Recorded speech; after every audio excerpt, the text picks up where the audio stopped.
राम राम सभी को। अभी मैं जा रहा हूँ पटना। भैया की डिमांड पर एक बार और तैयार हो गया।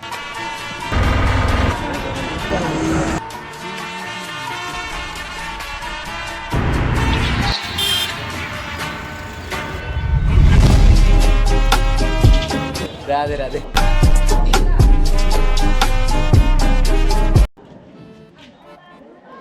राम राम सभी को। तो आज है 20 दिसंबर और अभी मैं जा रहा हूँ पटना। वैसे पटना मुझे बहुत दिनों से जाना था, बट डेट पर डेट आगे बढ़ता चला जा रहा था कि आज जाऊँगा कल जाऊँगा, लेकिन आज मैं फाइनली जा रहा हूँ क्योंकि आज मेरे लिए एक स्पेशल दिन है। क्योंकि आज भैया का बर्थडे है। आज मेरा भैया फाइनली 24 साल का हो गया है। तो बस इसी दिन को थोड़ा सा स्पेशल बनाने के लिए और थोड़ा सा अच्छा बनाने के लिए, यादगार बनाने के लिए हम लोग जा रहे हैं पटना।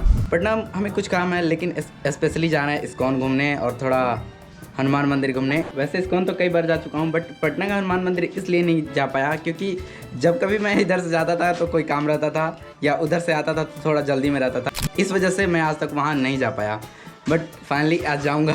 तो पटना पहुँचते ही पहले जाएंगे हनुमान मंदिर और फिर हमें कुछ काम है और उस काम को निपटा के हम जाएंगे इस्कॉन। और फिर अगर टाइम मिलेगा तो वापस आएंगे या शायद उधर ही रह जाएंगे।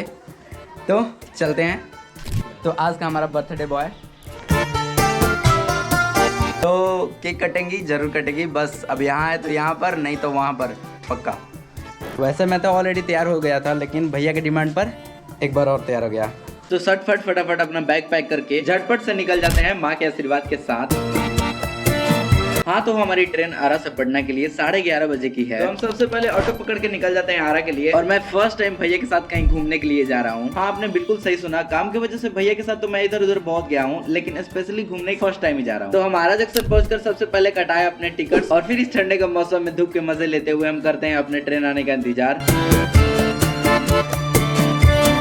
और फिर हमारी ट्रेन आते ही हम हो जाते हैं उस पर सवार। हाँ, वो बात अलग है कि हम स्लीपर में बैठना चाहते थे, लेकिन बहुत धक्का मुक्की होने के कारण एसी वाले बोगी में खड़े होके जा रहे हैं। और वैसे तो इसमें भी धक्का मुक्की है, लेकिन थोड़ा कम है। तो हम पटना जंक्शन पहुंचते ही आ जाते हैं महावीर मंदिर, जो भगवान हनुमान जी को समर्पित है। और पूजा की सामग्री खरीदने के बाद पूजा के लिए नैवेद्य लड्डू भी खरीद लिए, जो यहाँ का सबसे प्रसिद्ध लड्डू है और सबका मन पसंदीदा भी। और बिना थोड़ा सा भी देर किए हम आ जाते हैं अंदर। तो जैसे कि भैया का आज बर्थडे है, तो यहाँ आने का भी प्लान भैया का ही था। मेरा तो मन था घर पर ही बर्थडे सेलिब्रेट करने का। खैर, जो होता है सही के लिए होता है। और अगर आप भी यहाँ कभी नहीं आया तो आप भी दर्शन कर लीजिए हमारे प्रभु का। और जब कभी भी मौका मिले आप भी यहाँ जरूर आए, क्योंकि एक तो मनोकामना पूर्ण और दूसरे में दुख हरण हमारे हनुमान जी विराजमान है यहाँ। और यहाँ पर सब कोई अपने माथा टेकते हुए कुछ न कुछ मांग रहा था, तो मैंने भी मांग लिया। ज्यादा कुछ नहीं मांगा, बस इस साल को मैं जैसा प्लान किया था वैसा नहीं रहा, तो बस मैंने केवल इनका साथ मांगा कि नया साल आ रहा है, भले ही मेरे इस नए सफर में कोई साथ दे या ना दे, आप हमेशा मेरे साथ देना।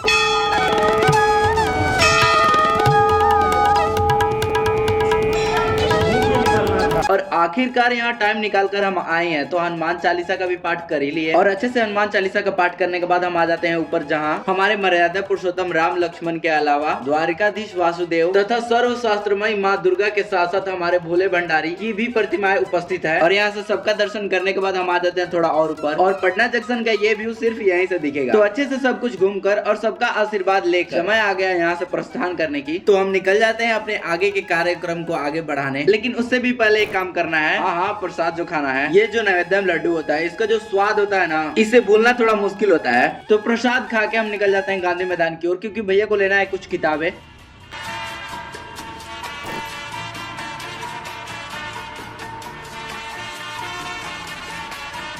तो जैसे कि हमें इस्कॉन टेम्पल भी जाना है, तो गांधी मैदान पहुंचकर हमें जो जो किताबें खरीदना था उसे खरीद कर हम निकल जाते हैं इस्कॉन के लिए।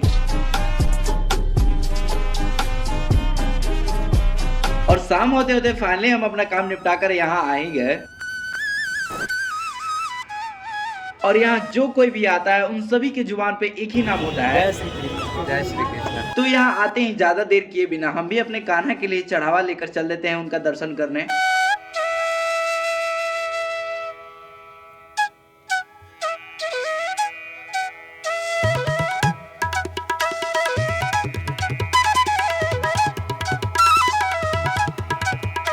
ये हैं इस्कॉन के संस्थापक हमारे प्रभु श्रीला स्वामी प्रभुपाद, और इनके बिल्कुल सामने विराजमान है हमारे कान्हा। तो अपने कान्हा का अच्छे से दर्शन करके उनके चरणों में कुछ देर बैठते हैं और अपने दिल की सारी बातें उनसे कहकर मैं उनसे एक अनुरोध करता हूँ कि आप तो सबकी सुनते हैं, बस हमें इंतजार रहेगा हमारी बारी का।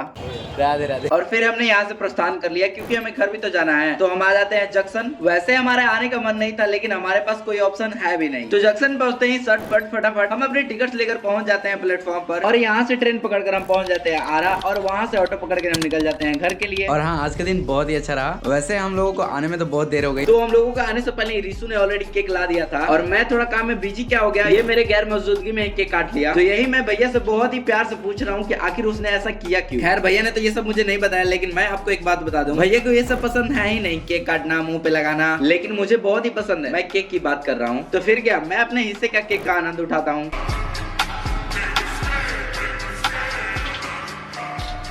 तो आज के इस ब्लॉग को यहीं पर समाप्त करते हैं। तो मिलते हैं आपसे अगले ब्लॉग में, तब तक के लिए राधे राधे। और हाँ, ब्लॉग अच्छा लगा तो प्लीज लाइक, कमेंट और इस चैनल को सब्सक्राइब जरूर करना।